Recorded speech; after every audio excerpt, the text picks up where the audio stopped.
da parte de nosso Deus Pai, de nosso Deus Filho, de nosso Deus Espírito Santo, nos sejam acrescentados todos os dias da nossa vida. E nesse momento onde nós queremos meditar sobre o tema, qual é o serviço do povo de Deus? Que Deus nos abençoe nessa meditação. Pode ser mais. Queridos irmãos e irmãs em Cristo Jesus, é o serviço do agricultor: plantar e colher. Qual o serviço do mecânico? Consertar. Qual é o serviço do médico? Curar. Qual é o serviço do professor? Ensinar. Qual é o serviço do cristão? Serviço. Servir. Servir a Deus. E agora eu pergunto, qual é o serviço do cristão que é agricultor, médico, professor, mecânico? É servir a Deus com alegria, em direção, na forma do seu semelhante.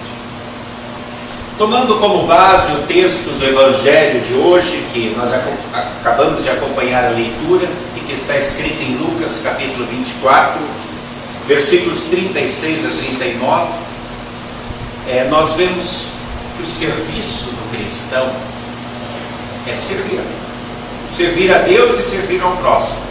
E eu quero destacar o versículo 44 e 47, onde diz que nós devemos pregar o arrependimento para perdão dos pecados e viver como testemunhas de Deus. Por que nós haveríamos de servir a Deus? O que levou os discípulos a servirem a Deus, cumprindo a vontade, a ordem de Jesus, de ir ao mundo proclamar o Evangelho a toda a criatura?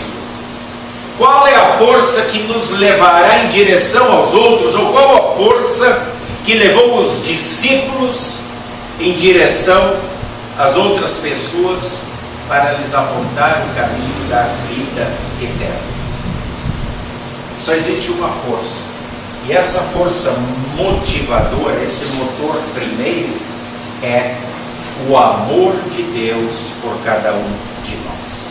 Esse amor de Deus que se manifestou de uma forma toda especial em Jesus Cristo, que veio sofrer e morrer por nós, que veio carregar a culpa, a dívida de todos os nossos pecados na cruz, pagando completamente tudo que devíamos, dizendo estar consumado.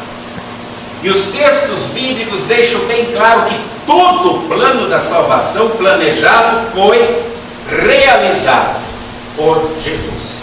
O plano está completo. Mas por que Jesus deixou então a sua igreja? Porque no momento da conversão ele não nos leva logo diretamente para o céu? Porque agora é necessário que aconteça a divulgação dessa obra redentora de Jesus por todos os seres humanos. E para que isso aconteça, ele conta com a sua igreja. É por isso que deixou Jesus a sua igreja na terra. A palavra igreja em grego é eclesia.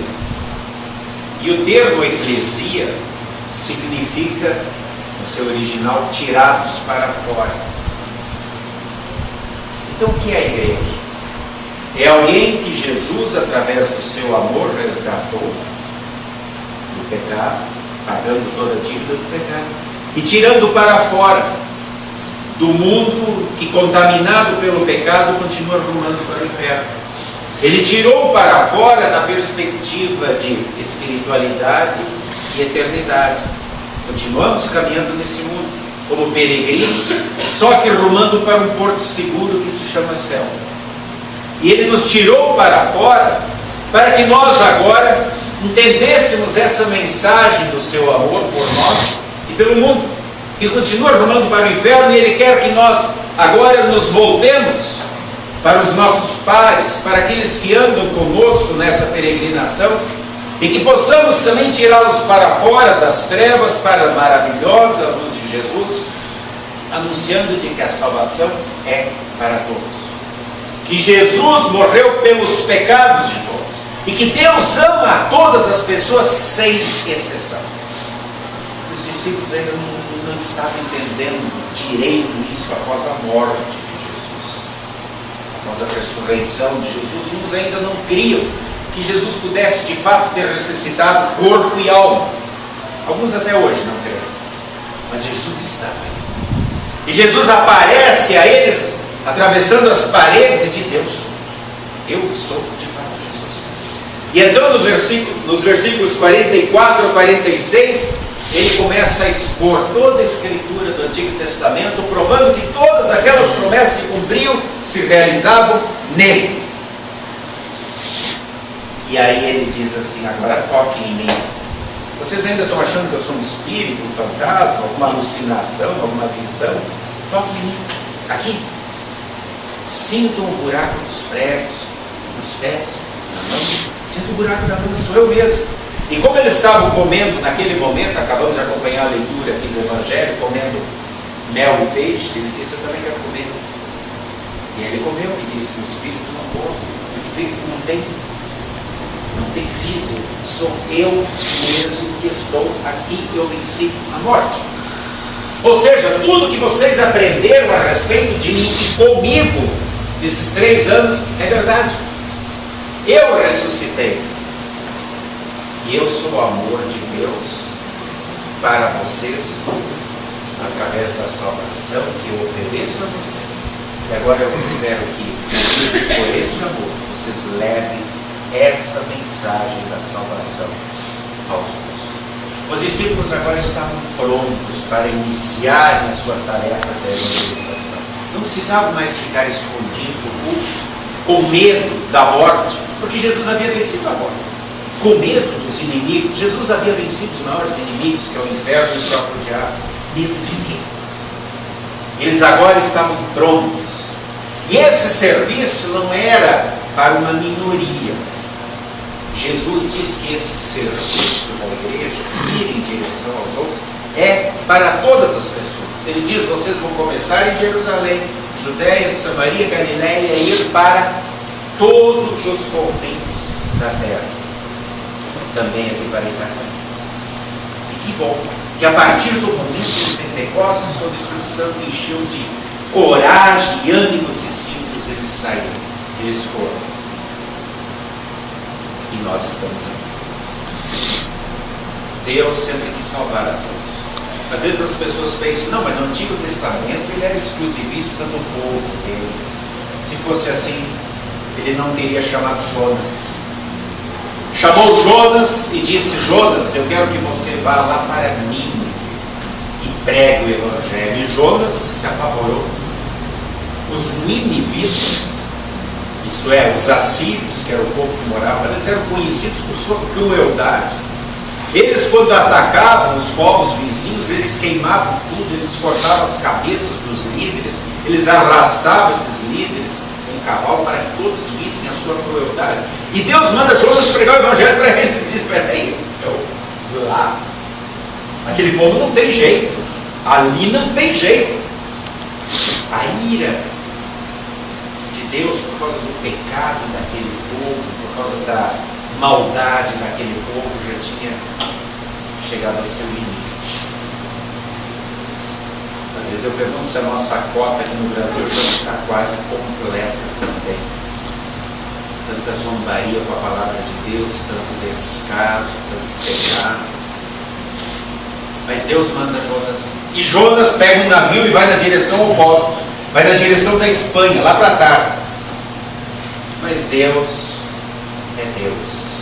De qualquer maneira, Ele vai fazer com que Jonas vá. E acontece aquela grande tempestade no mar, e Jonas é atirado às águas, o grande peixe o engole. Ele tem 3 dias para lá, as algas, junto com aqueles peixes que aquele grande peixe comeu, na barriga do grande peixe, meditar sobre sua situação. Se arrependeu, e então, vomitado na areia, ele vai. Contra gosto, mas vai. E ele diz àquele povo: dentro de poucos dias vocês serão dizimados, Deus os castigará por causa da vossa crueldade e da vossa maldade. E o inesperado acontece. O povo se converte. O povo teme a Deus, aquela mensagem os atinge em cheio, e o próprio rei decreta luta oficial, e o povo se converte, e o povo se volta para Deus. E Deus, como um Pai amoroso, os acorda, os abraça, os persegue, os perdoa, e eles são salvos. Queridos irmãos e irmãs, não há caso perdido para Deus. O serviço que Jesus requer de nós é que anunciemos o Evangelho e a lei que toca o coração das pessoas para todos. E o objetivo é um só: para que haja conversão, para que as pessoas saiam da escuridão das trevas, onde estão rumando para o inferno, para olharem para a cruz de Jesus, para converterem-se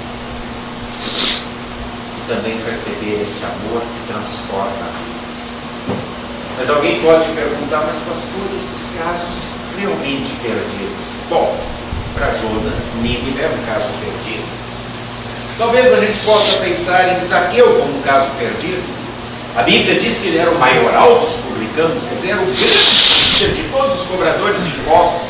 Na nossa linguagem de hoje, bem brasileira, a gente ia dizer um grande mensaleiro. Vivia de propinas, de verbas ilícitas. Mas quando Jesus vai à casa de Zaqueu, interessante que Jesus não prega nem lei nem evangelho, a sua presença é a pregação.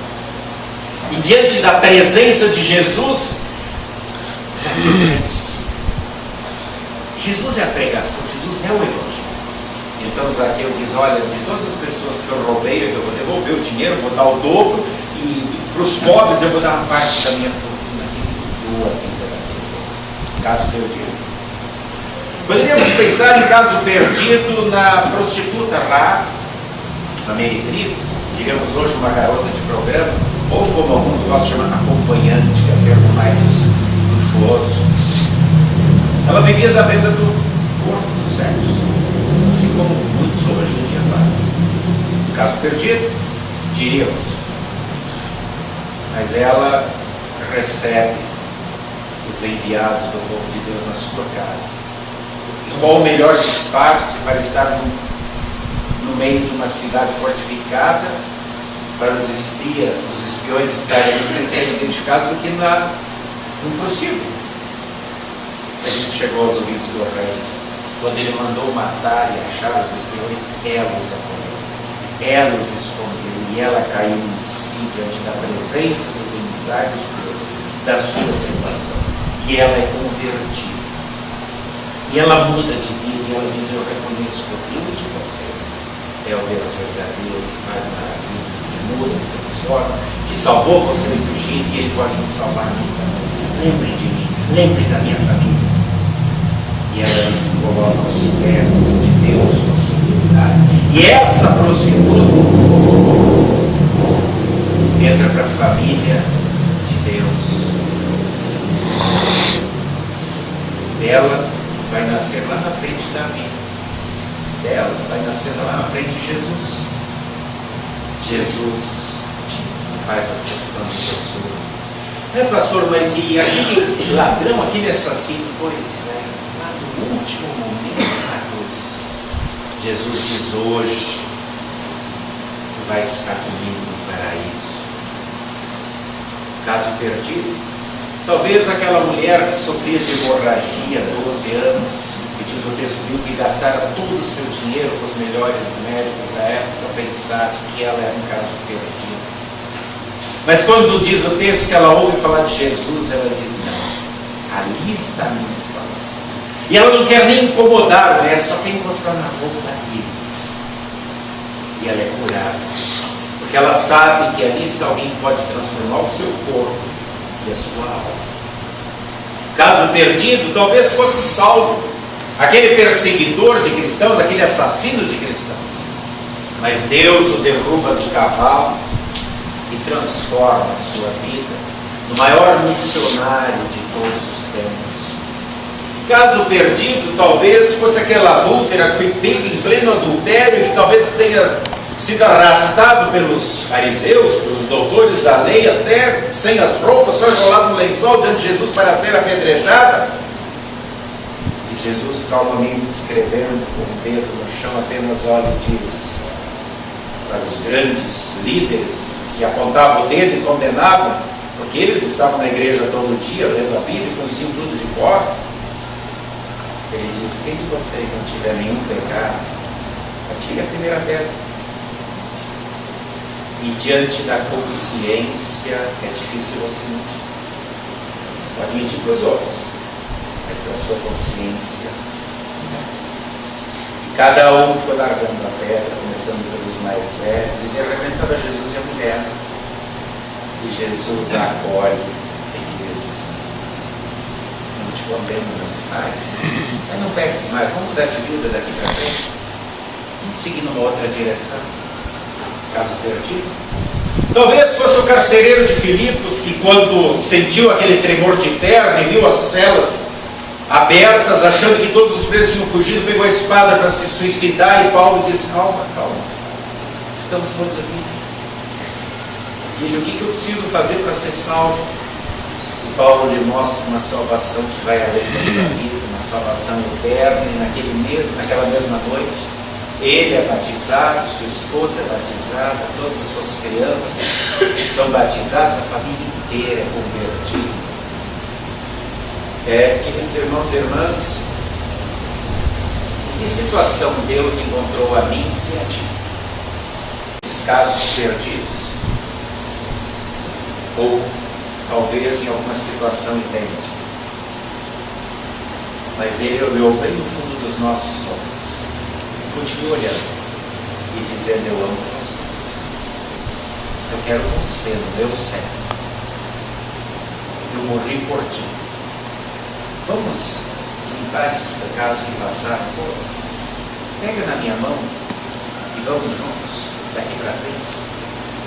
Querido irmão e irmã, quem é encontrado por Jesus só se perderá se fugir dele. Castigo? Não, consequência. O inferno não é castigo, é consequência de quem foge de Deus, de quem não quer olhar para Deus, de quem não tem tempo para Deus, de quem não consegue tirar os nevoeiros que a vida se apresenta da frente dos seus olhos. Havia um grande nadador americano que resolveu encarar um grande desafio, querendo entrar para o Guinness. E ele se preparou muito para a travessia de uma ilha chamada Catalina até a costa da Califórnia a nado. Ele chamou seus amigos, comunicou à imprensa, e ao lado, evidentemente, foram os conferentes num barco acompanhando. E ele estava nadando e nadando e nadando, e o frio era intenso, e seus órgãos, seus dedos, suas mãos, seus pés estavam mais congelados. E ele nadando, e disse: vou chegar lá. E de repente começou a sentir muito frio, cansaço, e como só havia nevoeiro na frente dele, ele disse: não dá mais, desisto. E pediu que o barco que o acompanhava o acolhesse, e colocaram ele dentro do barco. Passaram-se alguns segundos, o barco atravessou o nevoeiro e a praia estava ali. Ele ficou desesperado, porque tranquilamente, pelo seu preparo, ele chegaria aqueles poucos metros que faltavam, se não fosse o nevoeiro. Quantas pessoas que você conhece ainda não conseguem ver o porto seguro de Jesus por causa de algum nevoeiro? Seja descrença, seja falta de tempo, seja ansiedade, depressão, vazio, sei lá, tanto nevoeiro que o diabo coloca na nossa frente. Talvez a falta de informação, a falta de esclarecimento, dizendo que igreja é bom. Igreja é a coisa mais maravilhosa que existe, porque é o corpo de Cristo. A gente não perde nada estando aqui. A gente só ganha. E Jesus está chamando você para ajudar a tirar o nevoeiro da frente das outras pessoas, para que elas também possam enxergar o porto seguro e chegar lá, não com suas próprias forças, mas com a força que Ele mesmo dá através do poder do Espírito Santo. Queridos irmãos, o objetivo é um só: salvar almas, levar a mensagem de Deus, toca o coração, mostra que somos pecadores e que sozinhos não chegamos a lugar nenhum, que somos frágeis. Muitas vezes nós só vemos como somos frágeis no momento da doença, da enfermidade, no momento de uma desilusão, de um abandono. Somos frágeis. E mesmo que achamos que somos super homens, super mulheres, que temos dinheiro, que temos projeção social, sem Jesus nós não chegamos a lugar nenhum. Ele nos chama com amor. Ele não cobra, ele oferece. Ele se fez homem entrando neste mundo para que nós conhecêssemos o mundo dele, nos tornando seres gloriosos através do perdão dos pecados que ele nos dá. Os discípulos conheceram pessoalmente Jesus, estavam ali com ele e puderam presenciar tudo isso. Eu e você também o conhecemos. Não o vimos com os olhos carnais, mas já o vimos com os olhos da fé, porque ele sempre, de novo, continua vindo a nós através da Bíblia, dizendo: é contigo que eu estou falando. Não tente seguir sozinho. Valorize a minha obra redentora, a minha obra salvadora por ti. Faça de mim tua prioridade, como eu fiz você minha prioridade. Escrevi na palma da minha mão o teu nome. E escrevi com sangue. Eu não vou esquecer. Não esqueça de mim. Feche o coração. E quando essa mensagem se faz vida em nós, quando somos acolhidos por esse amor, não há outra resposta que possamos dar no dia a dia da nossa vida lá fora, a não ser expressar esse amor, essa mensagem de vida às pessoas que conhecemos, espontaneamente, com alegria e gratidão. Porque a mesma força motora que estava atrás dos discípulos está atrás de nós. É o poder de Deus, através do Espírito Santo, que se chama fé, que se chama esperança da glória futura e que se chama amor de Deus em nós para o nosso próximo.